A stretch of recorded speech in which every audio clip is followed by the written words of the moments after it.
I'd like to start off, Lathan Corla and Taoiseach, and wishing you and your family and all my colleagues here in Oireachtas a happy and a safe new year, and this goes for all the people that are around Ireland. This has been a difficult time since Christmas with COVID-19, 172 people in intensive care and 17,000 hospitalised during the COVID over Christmas. However, before going to leaders' questions, I would like to acknowledge and express my deep shame to what has happened to the mothers and babies and the children in the mother and babies' homes.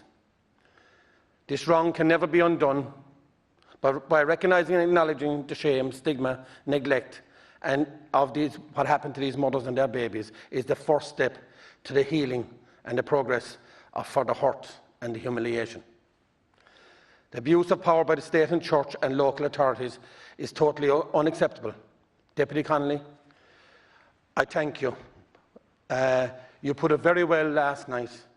It was the powerful against the powerless. Taoiseach, my question for you today is it okay in this country to ask a question? Is it okay in this country to be scared?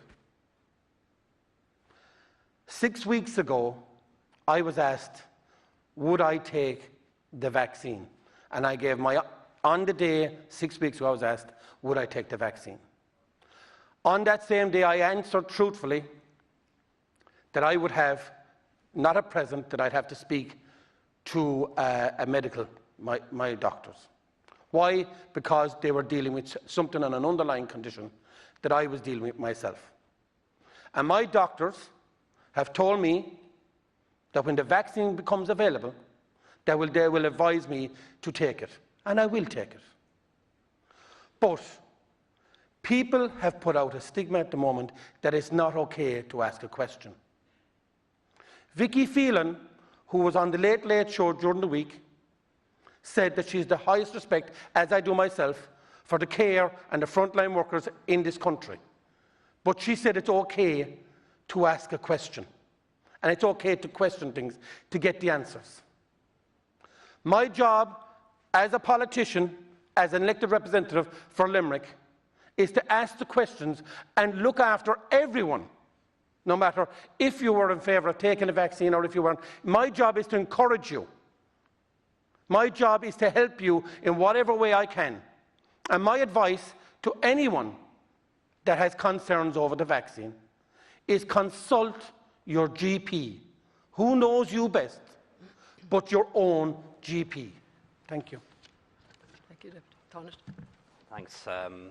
Thanks very much, Deputy. To answer your question, it is okay to ask questions. And yes, it is okay to have doubts, to seek reassurance, to seek information. I think that's entirely reasonable. During my time practicing as a doctor, as a GP, I worked in vaccine clinics, and people would have questions and they would have concerns, and it was my job to answer their questions, give them accurate information, and assuage their concerns. And I think we're both on the same page in that regard. We have a very good record in Ireland when it comes to take-up of vaccines. When it comes to the childhood vaccination programme, we've take up in the region of 95% or more, much better than many other countries. And our healthcare professionals do a good job in that regard. And our philosophy has always been to engage and explain and to reassure and to give people all the facts and not to browbeat people into submission or to patronise them. And I think it's important that we should all be in that space when we talk about the vaccine. That is not to say for a second that I condone or think we should tolerate the kind of conspiracies that we see online or misinformation. Conspiracy theories, lies and misinformation, particularly spread online, is wrong and should stop. But that should not be conflated with individuals, citizens, patients who have concerns, who have questions, who want to know about the side effects, who want to know about efficacy, who want to know about safety. And it's entirely right that they should ask those questions.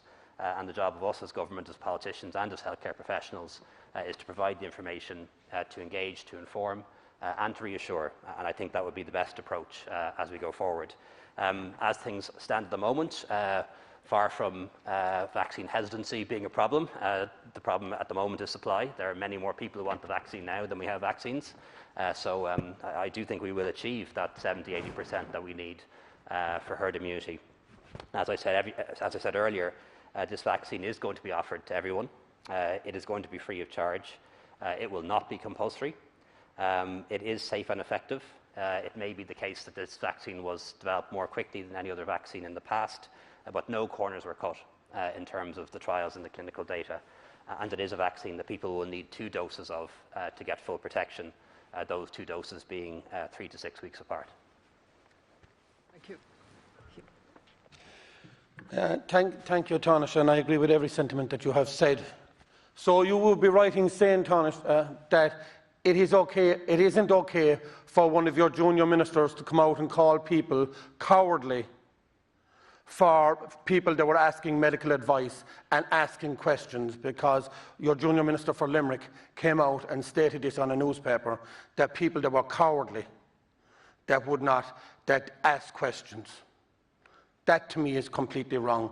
I get asked questions every day and I give advice to the best of my ability, and then I direct people and I encourage people to go and get the proper advice.